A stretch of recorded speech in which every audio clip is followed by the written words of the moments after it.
വേനലവധിക്കാലത്ത് അവരെ കൊണ്ട് ചെയ്യിക്കാവുന്ന നല്ലൊരു പണിയാണ് ആദ്യമായിട്ട് ഞാൻ പറയാൻ പോകുന്നത്. നമ്മൾ കുഞ്ഞുങ്ങൾ ഈ ഒരു വർഷം പഠിച്ചു കഴിഞ്ഞ ബുക്കുകൾ, പുസ്തകങ്ങൾ, അതുമായിട്ട് ബന്ധപ്പെട്ട പല സാധനങ്ങളുണ്ട്. അതൊക്കെ അവരെ കൊണ്ട് തന്നെ ഒന്ന് അടുക്കി വയ്പ്പിക്കുക. ചിലപ്പോൾ അവരെ ഇളയ കുട്ടികൾക്കോ ഫ്രണ്ട്സിനോ അടുത്ത വീട്ടിലെ കുട്ടികൾക്കോ കൊടുക്കാനായാലും, അല്ലെങ്കിൽ അത് എവിടെയെങ്കിലും എടുത്ത് മാറ്റി അടുക്കി വെക്കാനായാലും, അല്ലെങ്കിൽ പേപ്പറൊക്കെ വിൽക്കുന്നവർക്ക് വിൽക്കാനായാലും നമുക്കെല്ലാം അടുക്കി പെറുക്കി വെക്കണമല്ലോ. അപ്പോൾ അത് കുട്ടികളെ കൊണ്ട് തന്നെ ചെയ്യിക്കുകയാണെങ്കിൽ അത് കുട്ടികളിൽ വളരെ നല്ല മൂല്യങ്ങൾ ഉണ്ടാകാനും അവരുടെ അടുക്കിച്ചിട്ട് കുറച്ചുകൂടെ ഒന്ന് കൂടാനും ഒക്കെ സഹായിക്കും. അല്ലെങ്കിൽ തന്നെ ഇതൊക്കെ അവരുടെ ഉത്തരവാദിത്തമാണ്. അവർ ചെയ്ത ബുക്ക്, അവർ പഠിച്ച പുസ്തകങ്ങൾ അടുക്കുക. അതുപോലെ തന്നെ ബുക്കുകളിൽ എഴുതാത്ത കുറെ പേജസ് ഒക്കെ ഉണ്ടാവും, അതൊക്കെ ഒന്ന് കീറി എടുത്ത് വെക്കുക. അത് എന്നുവെച്ചാൽ ഉപയോഗിക്കേണ്ട സാധനങ്ങൾ സേവ് ചെയ്ത് മാറ്റി വെക്കാനും ഒക്കെ ഉള്ള ശീലം കുട്ടികൾക്ക് കൊടുത്താൽ അത് മിതവ്യയത്തിനുള്ള ഒരു ശീലമൊക്കെ ഉണ്ടാവും.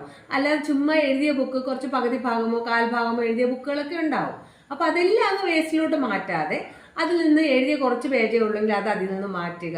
അല്ലെങ്കിൽ എഴുതാത്ത കുറച്ച് പേജ് ഉണ്ടെങ്കിൽ ആ പേജസ് അതിൽ നിന്ന് എടുക്കുക, അത് പുതിയ ബുക്കുകൾ ഉണ്ടാക്കുക. ഇങ്ങനെയുള്ള ചെറിയ ചെറിയ കാര്യങ്ങൾ നമ്മളും കൂടെ നിന്ന കുട്ടികൾ ചെയ്യും.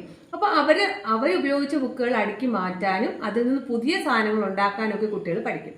ഈ വേനലവധി കാലത്ത് ആദ്യമായി ചെയ്യാൻ പറ്റിയ നല്ലൊരു കാര്യമാണിത്.